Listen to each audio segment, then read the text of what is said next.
चलिए बेटा, तो अभी हम गति का पहला समीकरण निकालेंगे।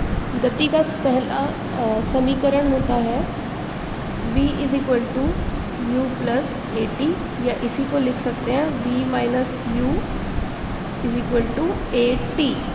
ठीक है, v क्या होता है? अंतिम गति। u क्या होती है? प्रारंभिक गति।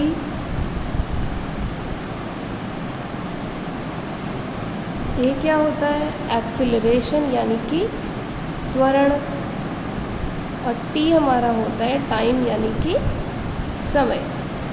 अब इसको हमें ग्राफ की मदद से निकालना है। ये 3 नंबर का प्रश्न आ सकता है एग्ज़ाम में।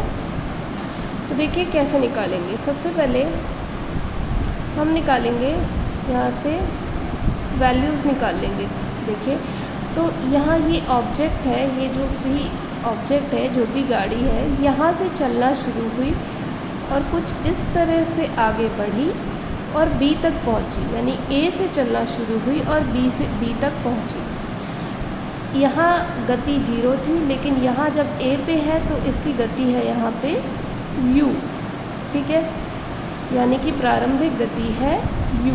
इसके बाद गाड़ी B तक पहुँची, यहाँ तक इसकी गति हो गई V, यानी कि यहाँ से यहाँ तक की अगर वैल्यू देखें तो वो U है, और यहाँ तक की जो वैल्यू देखें, ये पूरी वैल्यू ये हमारी V है, यानी कि अंतिम गति। ये यहाँ तक हमारी अंतिम गति है, ये हमें पता चल गया।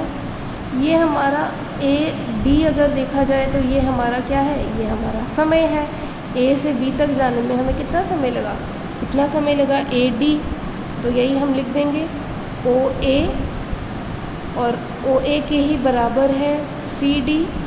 OA equal CD is equal to U। BC कितना है? BC यहाँ से यहाँ तक BC है हमारा V। ठीक है, टाइम क्या है हमारा? OC हमारा ये टाइम है, ये टाइम है हमारा OC is equal to T। अब देखिए, एक्सेलरेशन निकालना है हमें, यानी कि त्वरण निकालना है हमें। तो एक्सेलरेशन हमारा क्या होता है? एक्सेलरेशन हमारा होता है ढाल, जो भी ये वेग समय ग्राफ की ढाल होती है वही हमारा एक्सेलरेशन होता है। और ढाल हम कैसे निकालते हैं? y/x करके। y कितना है हमारा? ये यहाँ से यहाँ तक ग्राफ जा रहा है, तो इसके लिए हमारा जो y होगा वो इतनी वैल्यू होगा, BD की वैल्यू होगा, तो ये आ गया हमारा BD। और x कितना है? यहाँ से यहाँ तक जाने में x इतना है, यानी कि t समय लगा, तो ये हो गया t। त्वरण acceleration is equal to BD बटा में t। अब देखिए BD की वैल्यू कैसे निकलेगी?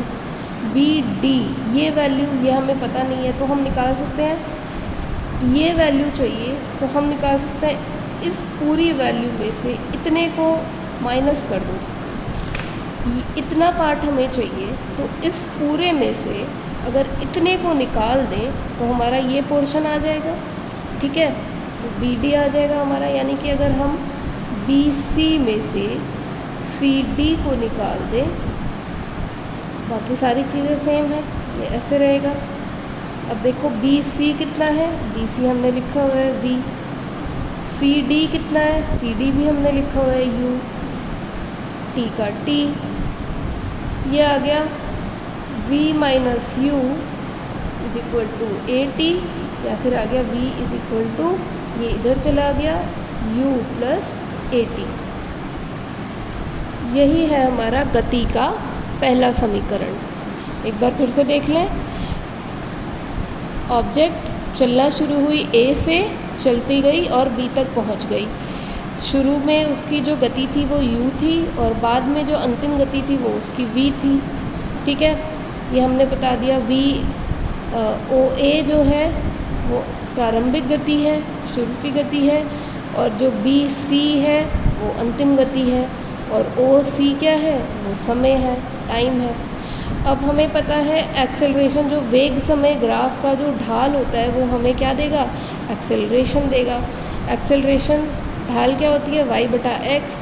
y क्या है इसके लिए, ये ऑब्जेक्ट यहीं से यहीं तक चली, तो इसके लिए जो y होगा वो इतना होगा, bd होगा y इसके लिए, तो bd लिख दिया। और x कितना है, x हमारा नीचे कितना समय लग रहा है, t समय लग रहा है, ये लिख दिया।